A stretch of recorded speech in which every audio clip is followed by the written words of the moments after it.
आज हम पढ़ने जा रहे हैं विद्युत फ्लक्स। विद्युत फ्लक्स क्या होता है, इसकी क्या प्रॉपर्टी होती है, क्या चीज़ें होती है, इसके बारे में हम समझेंगे।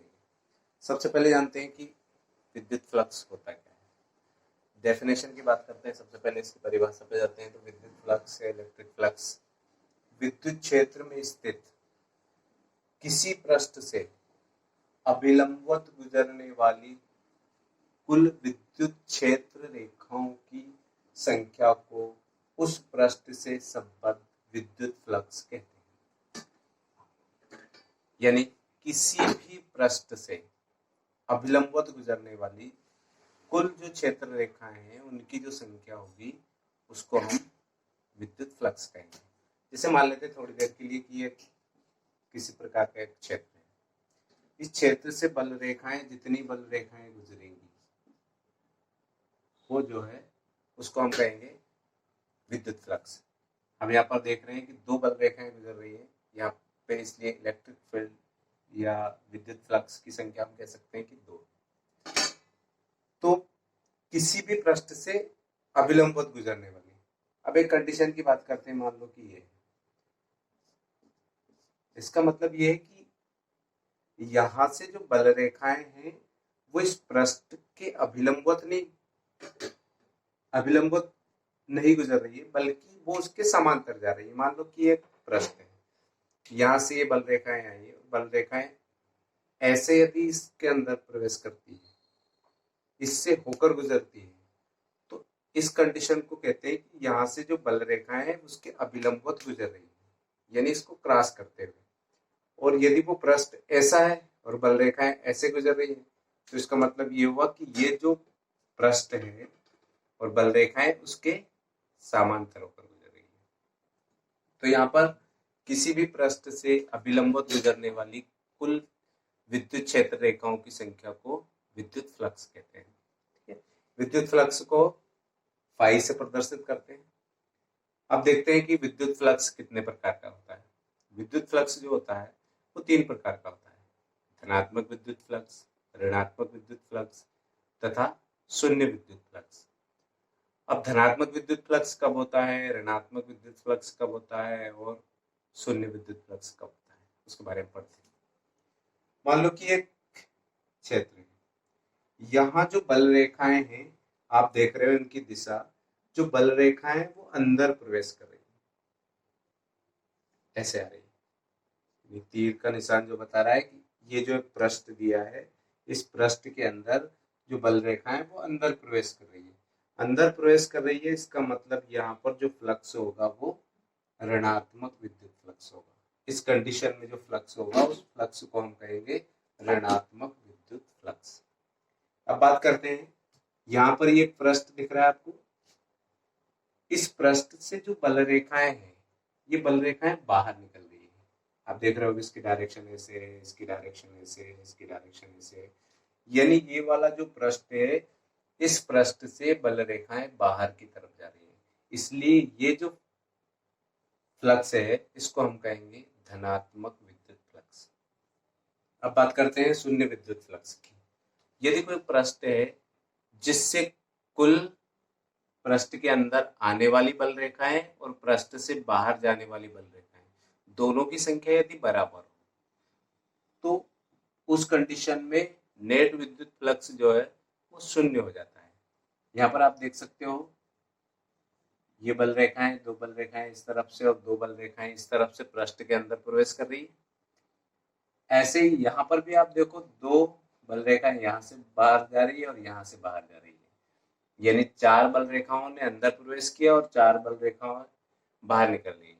इसका मतलब ये हुआ कि यहाँ पर जो नेट विद्युत फ्लक्स है वो शून्य होगा।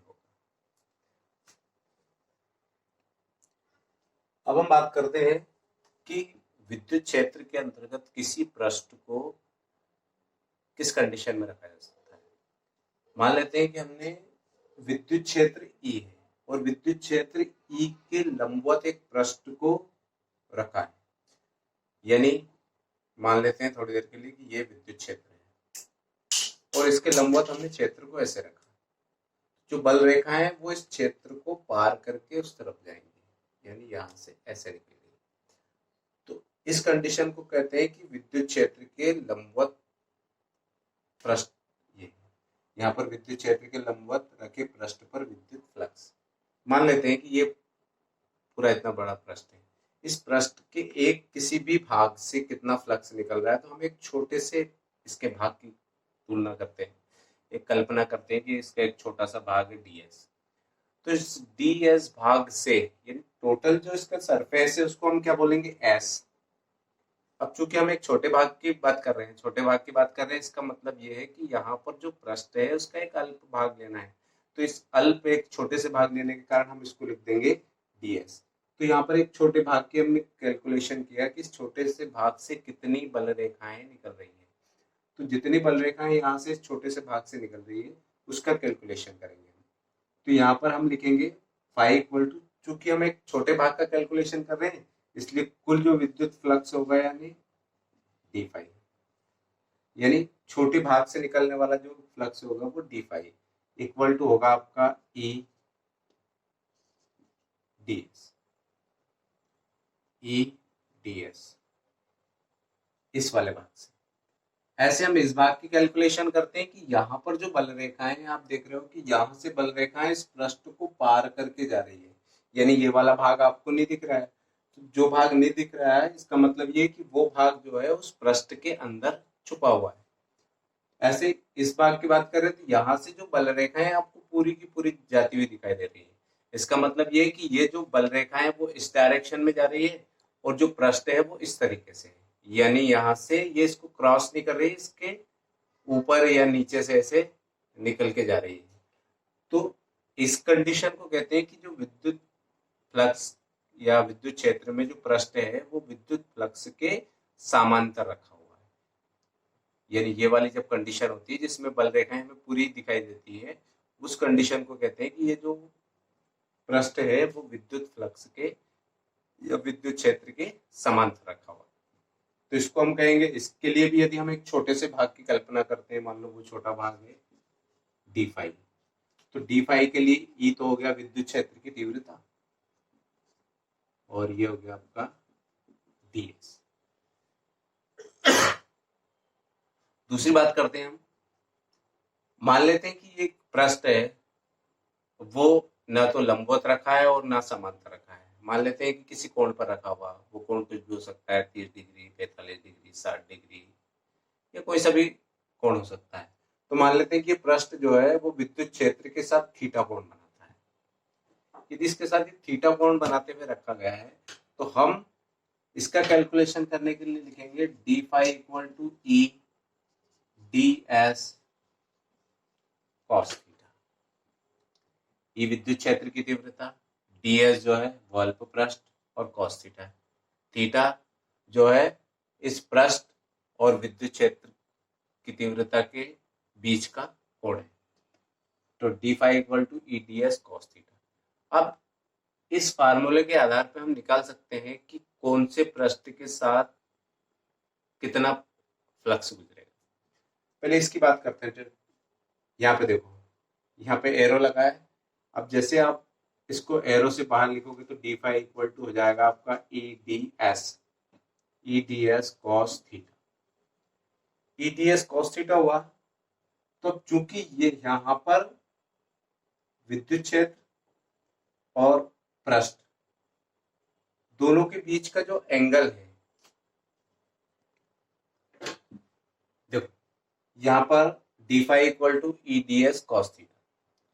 एक चीज और हमारे दिमाग में एक बात और होना चाहिए कि विद्युत क्षेत्र की दिशा तो ऐसे है, मान लो कि ये पृष्ठ लंबवत है, इससे बल रेखाएं ऐसे गुजर रही है, ये पृष्ठ जो है इसके लंबवत है। अब हमें ये देखना है यहाँ पर दोनों जो राशियां, यहाँ पे देखो आप डी फाई इक्वल टू ई पे भी एरो लगाए और डी एस पे भी एरो लगाए, इसका मतलब ये है कि ई भी सदिश राशि है और डी एस भी एक सदिश राशि है, दोनों सदिश राशि यानी दोनों की दिशा है। अब बात यह है कि हमें पता है कि ई की जो डायरेक्शन है वो तो इस डायरेक्शन में जा रही है, अब हमें पता करना है कि ये जो पृष्ठ है इसकी डायरेक्शन क्या है, इसकी डायरेक्शन क्या होगी। तो जो पृष्ठ होता है वो या पृष्ठीय क्षेत्रफल जो होता है वो एक सदिश राशि होती है और उसकी जो दिशा होती है वो क्या होती है। मान लेते हैं थोड़ी देर के लिए ऐसे पानी बह के आ रहा है और आपने तो जिस डायरेक्शन में ये जहां से ये बाहर निकल रहा है वो जो डायरेक्शन होती है वो उसका सदिश क्षेत्रफल होता है, यानी उसके सदिश की दिशा होती है। अब ये जो पृष्ठ है, इस पृष्ठ का जो एरिया वेक्टर है, जो क्षेत्रफल सदिश है, उसकी दिशा या तो इस तरफ होगी या इस तरफ होगी। ये तो अब आप देखो कि विद्युत क्षेत्र की जो तीव्रता है उसकी डायरेक्शन ऐसे है और इसका जो एरिया वेक्टर है उसकी डायरेक्शन मान लेते हैं ऐसे है, या तो ऐसे डायरेक्शन होगी या ऐसे डायरेक्शन होगी। जहां से बाहर, थोड़ी देर के लिए आप समझ लो कि आप एक बाल्टी के अंदर पानी डाल रहे हो, ये बाल्टी के अंदर आपने पानी डाला, तो यहां पर जहां से पानी इसके अंदर प्रवेश कर रहा है ये हो गया इसका एरिया वेक्टर। अब इसी डायरेक्शन से ये बाहर निकल सकता है,